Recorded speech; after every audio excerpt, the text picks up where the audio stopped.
Good morning. I'm going to start off this morning by telling you something that I'm sure you do not know. And that is that we are people of extremes. You know, we have a tendency in life to go from one extreme to the other. You come into the auditorium and it's a little cool to you and you're freezing to death, right? You know, I don't know how that happens in 74 degree weather, but we're freezing to death. We come into the auditorium and it's a little warm to us and we're sweating like a pig. It's one extreme to the other. We go to Walmart and there are 1 million people in Walmart. Now, I don't know, I'm pretty sure it'd be hard to fit 1 million people even in Walmart as big as it is, but there are 1 million people in Walmart. When we come to Wednesday night services, there are 20 people in the auditorium, nobody's here.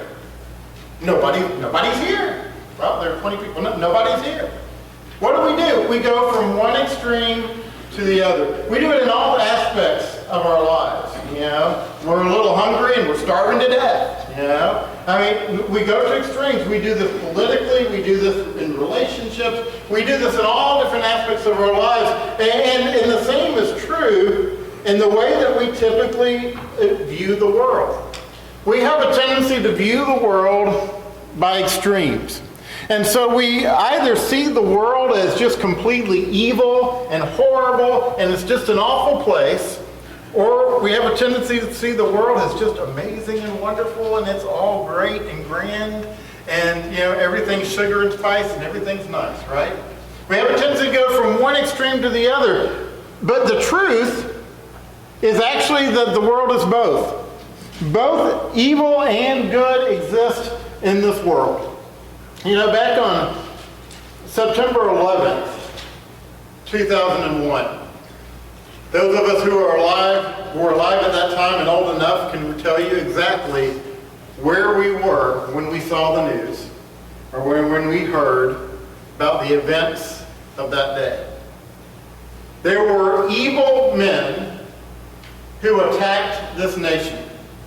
They attacked us in several different places, in several different ways. But they attacked this nation and it changed our lives forever. The events that happened that day were done by evil people. And yet we also remember the events that happened that day and the days after as men and women came together, sacrificed and risked their lives to come to the aid of those who were hurt, those who were lost. We saw people literally all over this country make sacrifices and take effort in order to do good for others. And so even in the midst of evil, there was good. And I want you to think about these opposing pictures this morning, the pictures of both good and evil. Because we see the good, and how do we feel? It gives us a feeling of love. It gives us a feeling of awe and amazement. And we're just thankful as we consider the good. But then we see the evil. And we feel anger.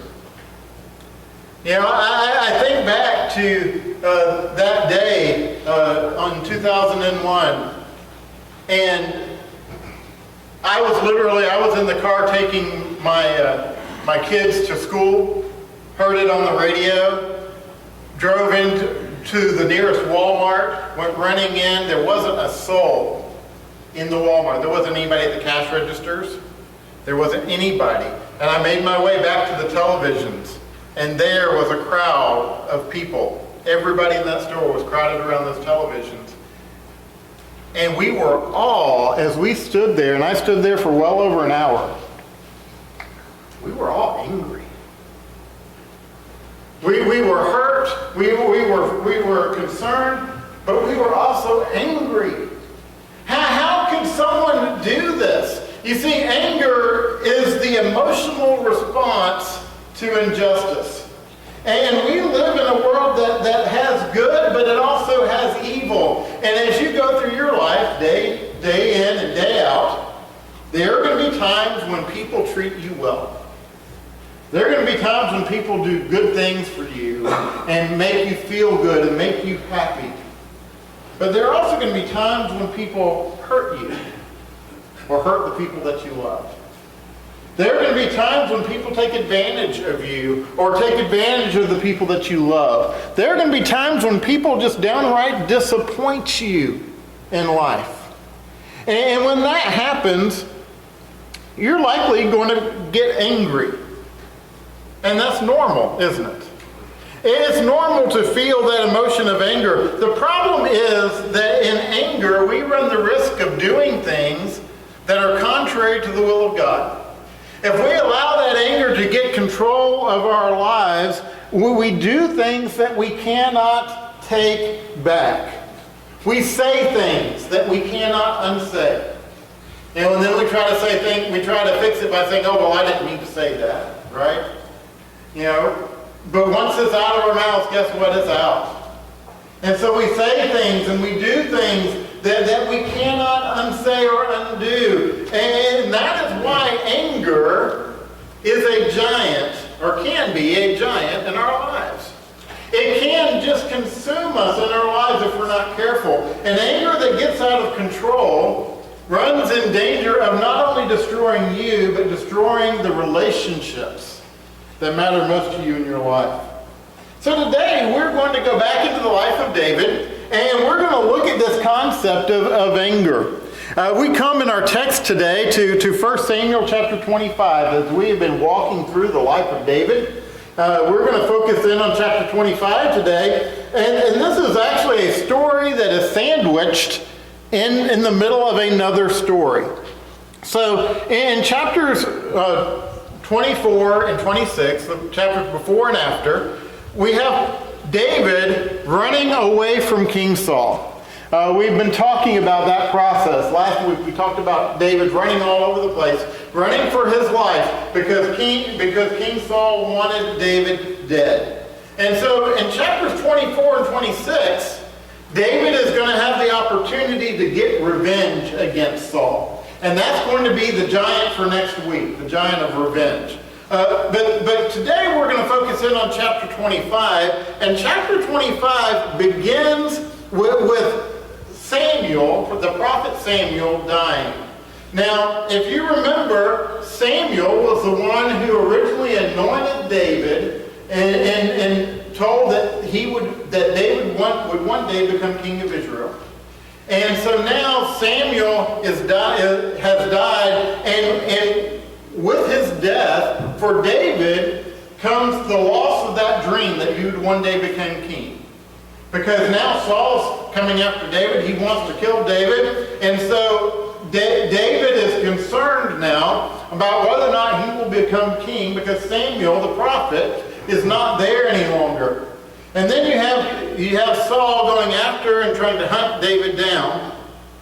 And so it seems as if all hope is gone for David. But then if you fast forward to the end of chapter 25, we see that King Saul takes David's wife, Saul's daughter, away from David and marries her off to another man. Now if you remember, David received this woman to be his wife after he defeated Goliath. That was one of his prizes. Now today we don't like that idea of a woman being a prize, but that was one of his prizes, was that he was going to receive the king's daughter. He did receive the king's daughter to be his wife. Now the end of chapter 25, Saul reneges and takes her back and marries her to someone else. But the story that we're going to look at happens between the death of Samuel and the taking away of David's wife. And so that's what we're going to focus in on this morning. And as we go through the story, we're going to see two themes about anger begin to emerge. The first theme is this, that evil incites anger in us. We've already given an example of that, but when we see evil in our lives, it brings about that feeling of anger. When we feel like we're being treated unjustly, or when we fear that others around us that we care about are being treated in a wrong way, that evil incites injustice or incites anger in us. Let's begin this morning by looking at verse 1 of chapter 25. It says, "Now Samuel died, and all Israel assembled and mourned for him, and they buried him in the house of Ramah, at Ramah. Then David rose and went down to the wilderness of Paran." And so you have the death of Samuel. Everybody mourns his loss. And now David is still on the run. And so let's look at the map that we considered last week. And you see here that David is running all over the place. He is going all over the place here. But at this point in chapter 25, he kind of settles in Moran, that is Maon, that is highlighted there. He settles in Maon, and let's get a look at the topography of this area. This is what Maon looked like. Okay? Lots of resources, right? All kinds of resources to survive are found here. Now, here's David with, at this point, around 600 men that he has traveling with him, and they're trying to survive in that. Just think about that for a moment. And so here's David. He's in this situation. Verse 2, "And there was a man in Maon whose business was in Carmel. The man was very rich. He had 3,000 sheep and 1,000 goats. He was shearing his sheep in Carmel." And so here in this story, we have this very wealthy man. Now today, we measure wealth by dollars, right? If I told you, hey, I'm really rich, I have a couple hundred sheep, you'd look at me with a very odd look on your face. But at that time, their wealth was measured by possessions, and particularly the livestock that they had. And so here was a man who was considered to be extremely wealthy. He's there working in the area, he's got his servants in the area. Verse 3, "Now the name of the man was Nabal, and the name of his wife was Abigail. The woman was discerning and beautiful. The man was harsh and badly behaved. He was a Calebite." So we have two new characters who enter into this story, Nabal and Abigail. It's interesting to me, I don't know anybody today who's named Nabal, do you? Nabal is not a common name today, probably for a good reason as we go through this story. Lots of women are named Abigail. Why? Well, look at the description here. First we have Abigail, and it says she was discerning and beautiful. And so not only was she a very wise woman, she was gorgeous, right? She was a beautiful woman. And then you have her husband, Nabal. Now, just the name, as she's going to tell us later, just the name should tell you what this guy's about. But it says that he is harsh and badly behaved. That term badly behaved in the Greek means literally evil, or in the Hebrew, literally means evil in his dealings. And so he was harsh in the way he dealt with people, but he also was just dishonest and evil in his day-to-day dealings with people. Nabal was a bad guy. Now it tells us here he was a Calebite, and so he came from the descendants of Caleb, and the Calebites had a reputation of just being rough characters. And so here he had the reputation of being a rough character because he was a Calebite, but in general, he was just a bad dude. Now you might be sitting there saying, well, how wise could Abigail be if she's married to Nabal? Well, she probably had no choice but to be married to Nabal. And in that time, the women and really the men didn't have a lot of choices. They were put together, and those relationships were typically chosen for them, but especially the women had very little options. And so Abigail found herself married to a man that she probably did not choose to marry. But here we have these two people come into the story. Let's pick up in verse 4. It says, David heard in the wilderness that Nabal was shearing his sheep. So David sent 10 young men, and David said to the young men, "Go up to Carmel, and go to Nabal, and greet him in my name. And thus you shall greet him, Peace be to you, and peace be to your house, and peace be to all that you have. I hear that you have shearers. Now your shepherds have been with us, and we did them no harm, and they missed nothing all the time they were in Carmel. Ask your young men, and they will tell you. Therefore let my young men find favor in your eyes, for we come on a feast day.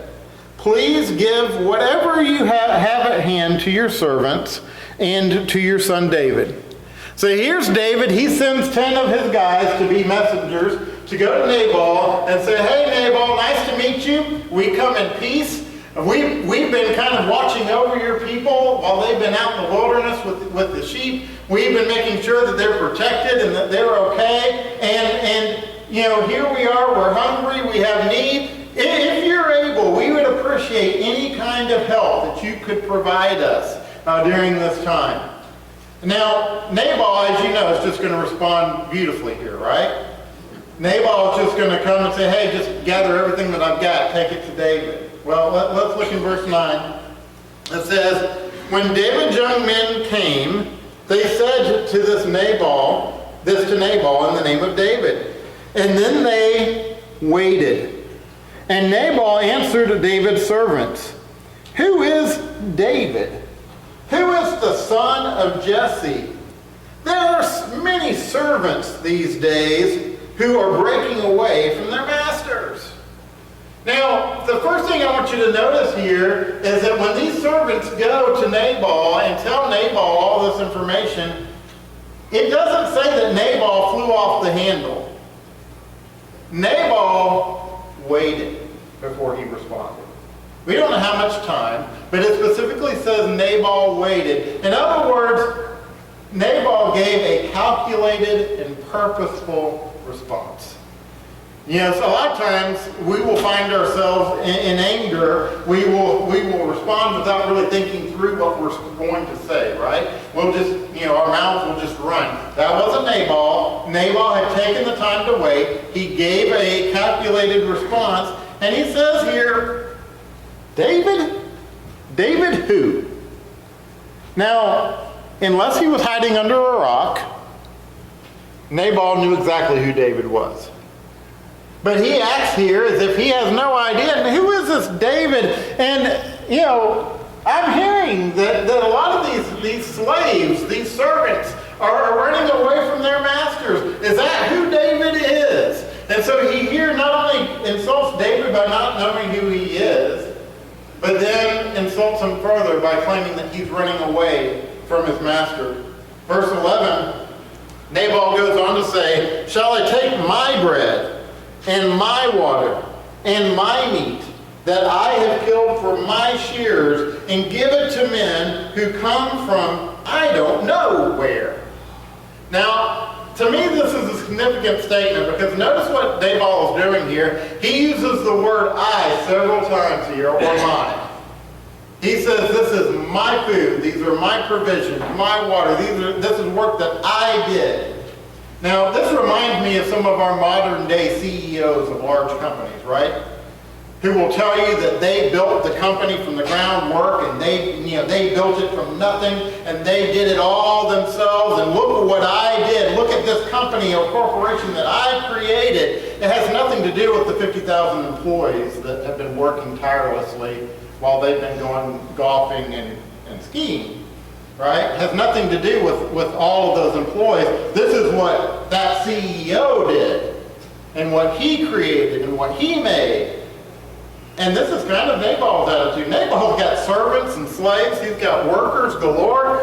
And Nabal says, "Oh, look at what I did. Am I supposed to give my hard-earned efforts to David?" Well, how do you think David's going to respond? Do you think David's just going to say, "Oh, my bad. I shouldn't have asked. I apologize. Please forgive me. We're just going to go on our way. We're going to find provision somewhere else"? Well, again, no.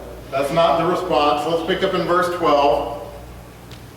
It says, "So David's young men turned away and came back and told him all this. And David said to his men, 'Every man strap on his sword.' And every man of them strapped on his sword. David also strapped on his sword. And about 400 men went up after David, while 200 remained with the baggage." And so David's got about 600 men with him. He instructs 400 of them to get armed and get ready. Now, what do you think David's going to do at this point? It's pretty evident, right? But David's actually going to tell us. But we're going to change scenes here. Look at verse 14. The scene changes here over to Abigail. It says, "But one of the young men told Abigail, Nabal's wife, 'Behold, David sent messengers out of the wilderness to greet our master, and he railed at them. Yet the men were very good to us, and we suffered no harm, and we did not miss anything when we were in the fields, as long as we went with them. They were a wall to us by night and by day. All the while we were with them keeping the sheep.'" And so here, Abigail now finds out what's going on. She hears what's happening. Let's fast forward to verse 21.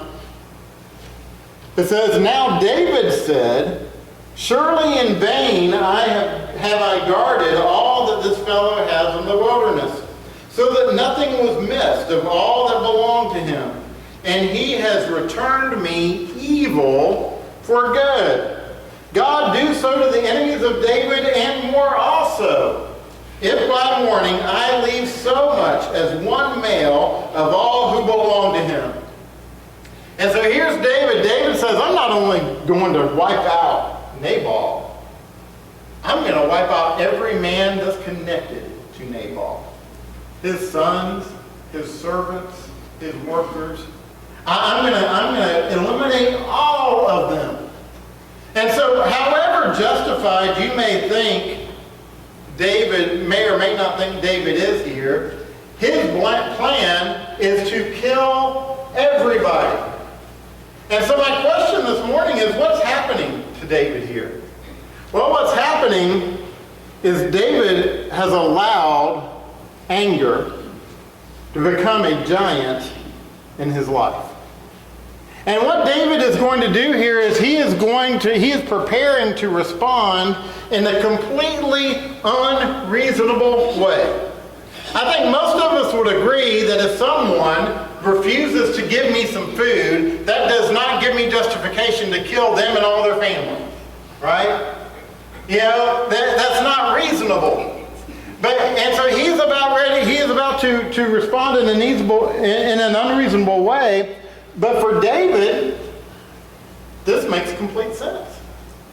For David, this just seems like the perfect solution. And there's a message for us here, because oftentimes when we allow anger to get a hold of us, what seems like the right course of action to us is actually going to lead us down a path to evil.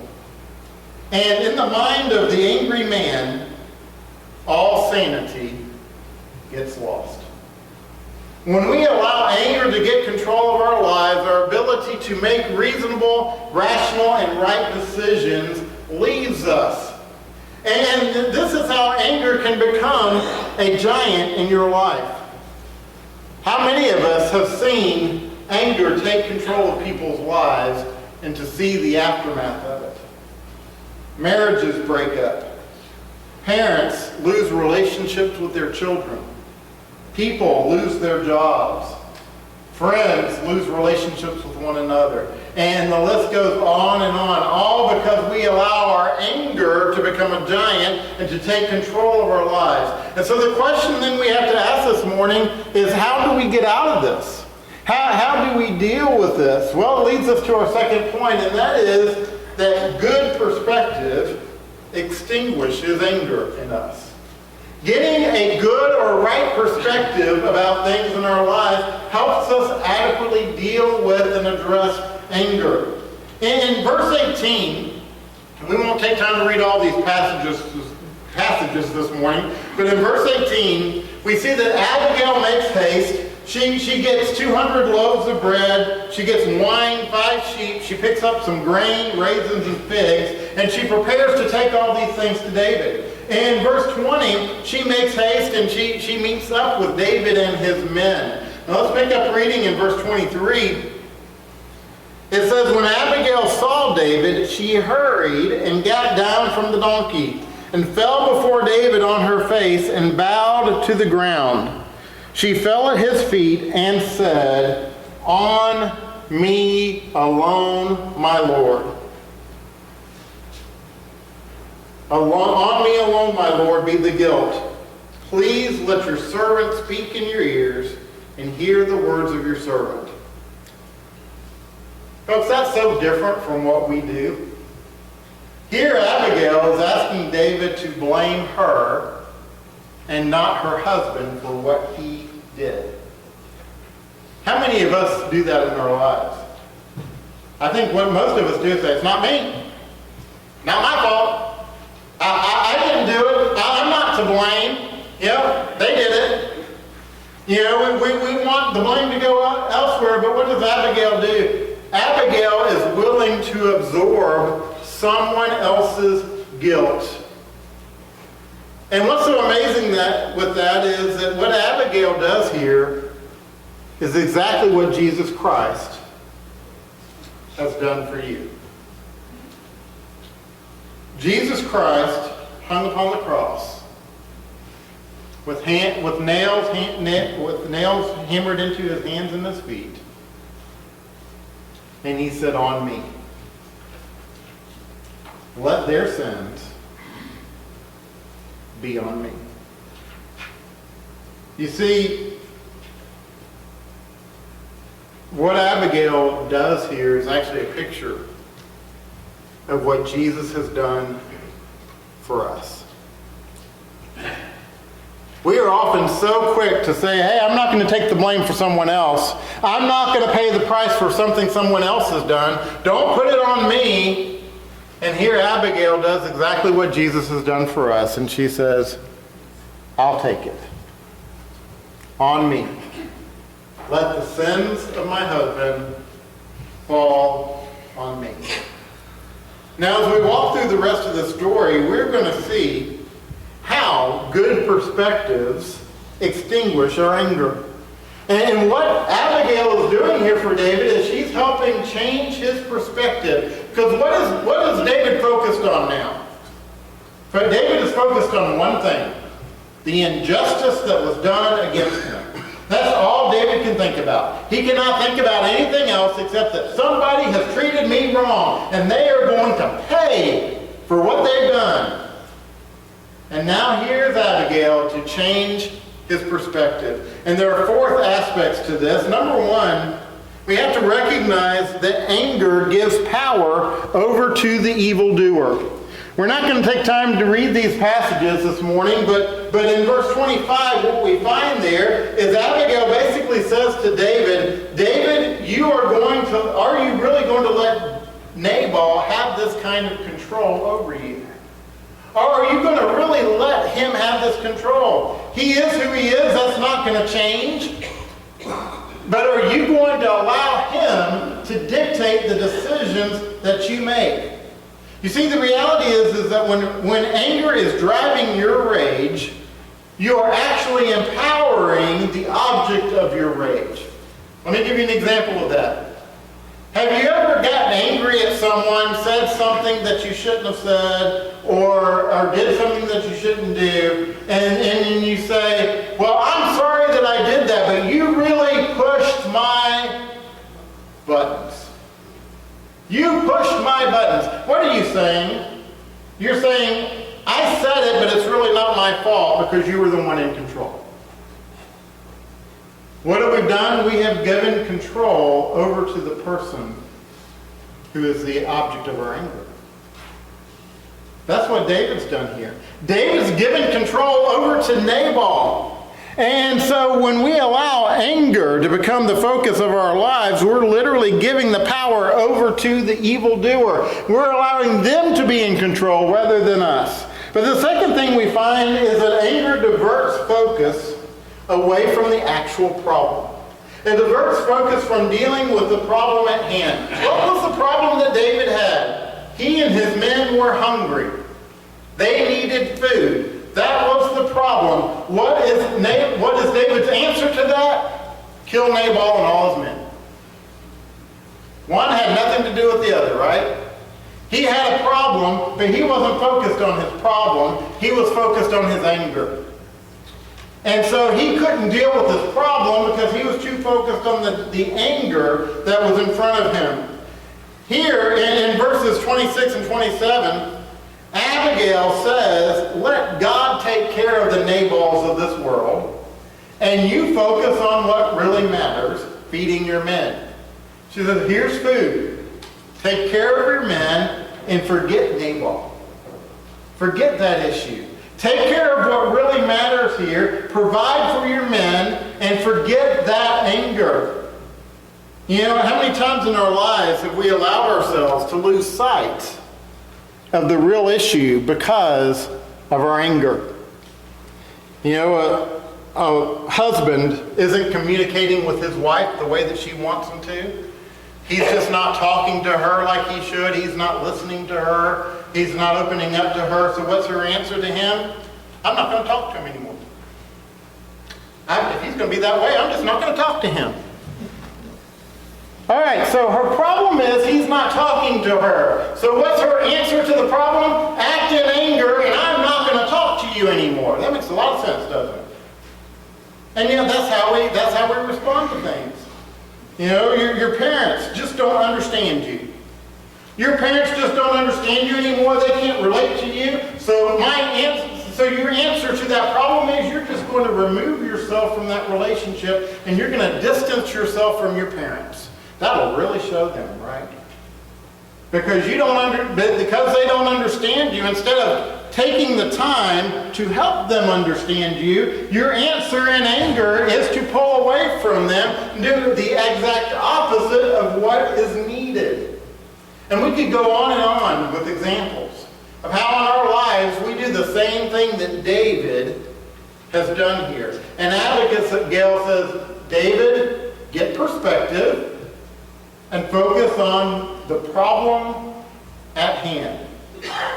But then, as we go through and finish out the story this morning, we see the solutions that really lay out for us in dealing with anger. And the first is that we have to recognize that forgiveness restores us to God's purpose. Forgiveness brings us back to God's purpose. It gets us back on track. In verse 28, Abigail reminds David that his purpose is to fight the Lord's battles and not to fight his own. She says, David, remember your purpose. Remember what you're trying to do. And then in verse 29, she tells David, she says, David, let God fight the battle for you. Don't get caught up. Don't allow yourself to get caught up in all of this, but instead forgive. You see, when we can set aside the issue at hand, when we can set aside the pain, the hurt, the anger, it allows us to get back to God's purpose for us. And you see, if we're focused on the anger, then we're going to be focused on the evil rather than focused on the things of God. Forgiveness allows us to get back on track. But then finally, forgiveness also eliminates future regrets. Here in verses 30 and 31, Abigail says to David, David, don't do something that you're going to regret later. If you go and you kill Nabal and his men, you're going to pay a price for that down the road because it's going to affect your ability to be the leader that God has called you to be. So do not make a decision today that is going to affect your future tomorrow. In other words, we are called to think about think about our future and to recognize that if we allow our anger to run wild, it not only affects our today, but it affects our tomorrow. And so we need to recognize that forgiveness eliminates those future issues in our lives, eliminates those future regrets. Well, what happens as we finish out this story? We find that David listens to Abigail, and Abigail goes back. She tells Nabal everything that happened. Nabal has what sounds like, we assume based on the information given, it sounds like he had a heart attack, and then he goes into a coma, and he lies there for 10 days, and after 10 days he dies. And so now Abigail's a widow. David, as we read on there in that chapter, we find out that David now no longer has a wife because Saul's taken away his wife. And because King Saul's taken away his wife, here he needs a wife, Abigail needs a husband. What happens? Abigail goes from being the wife of Nabal to being the wife of the king of Israel. Why? Because Abigail acted in wisdom. Abigail sought the ways of God. And as we close this morning, I want us to actually move over to the New Testament, to Ephesians chapter 4 for just a moment. Because what we find in this story also is that Abigail, it says it 3 different times, it says that she hurried to resolve the issue. She made haste to get the food together. She made haste to make her way to David. She made haste to get off the donkey to get to David. In other words, she was not going to waste any time to resolve this issue of anger. Look at what Paul says in Ephesians 4, verses 26 and 27. Paul says, "Be angry and do not sin. Do not let the sun go down on your anger, and give no opportunity to the devil."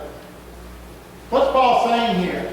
Paul says, hurry up and resolve your anger before your anger resolves you. Deal with your anger before your anger deals with you, because unresolved anger can be one of the most destructive things in your life. And why? Paul says here, it's because it opens the door to Satan. You see, when we allow our anger to get control of our lives, it opens the door to all kinds of bad decisions and bad choices. And it opens our lives to Satan.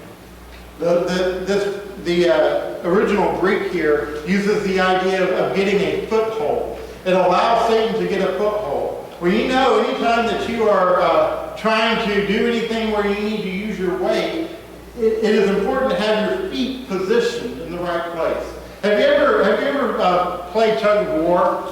One of the first things they tell you is when you play tug of war, make sure that your feet are what? Firmly planted. Put them out in front of you. Spread them apart. Make sure that you get a strong foothold so that you have strength behind what you do. What Paul is saying here is that when we allow anger to get control of our lives, we give Satan a foothold and we give him a position of strength in our lives. That's what David did. David gave Satan a position of strength, and it was only until Abigail came into the picture and she allowed him to get the right perspective that David saw his need to turn to God. This morning, have you allowed anger to take control of your life? Get perspective. Remember what Christ has done for you. Christ has taken your sin on him.